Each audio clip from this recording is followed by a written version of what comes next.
talk about contract. May visa ba talaga ang contract nila dito? Of course, before ka magtrabaho, kailangan kang mag-sign ng contract.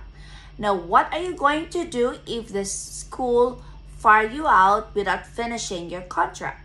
So, ang tawag dyan, breach of contract, right? Ang iba sa ating mga Pilipino, pag mapatalsik sila sa school, hindi nila alam kung ano ang kanilang rights at ano ang gagawin.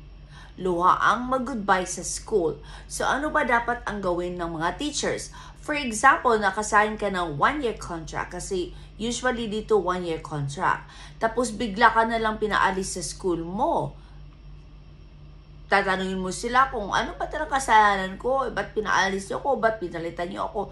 Wala silang maibigay na exact reason for that. So, ano bang gagawin mo? Kasi the previous years, may mga teachers na yun lang, umalis lang sila, wala namang action or hindi sila nag-seek ng legal counsel kung ano ba dapat nilang gawin. So, ang dapat gawin pala dyan, pumunta ka sa Ministry of Labor.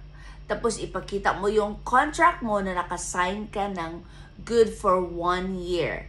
Tapos, pinaltasik ka after maybe 7 months. So, meron pa silang 5 months.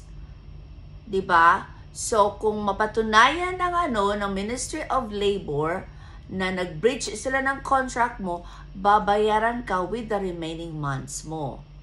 Pero, take note, kailangan may katibayan ka talaga na nag-work ka sa kanila at wala kang nagawang kasalanan.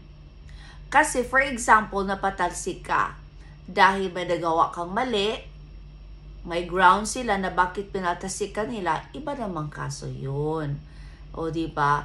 Pero, ito naman, kung ikaw naman ang aalis, kahit hindi ka pinaalis, ayun, pwede ka rin isumbong or mag-file sila ng maybe case against you or magbabayad ka or mawala yung benefits mo na dapat nilang ibigay sa iyo.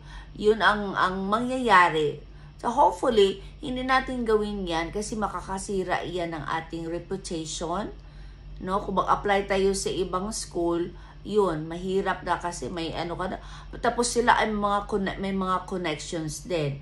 So dapat teachers, dapat iwasan natin, we should avoid not finishing our contract.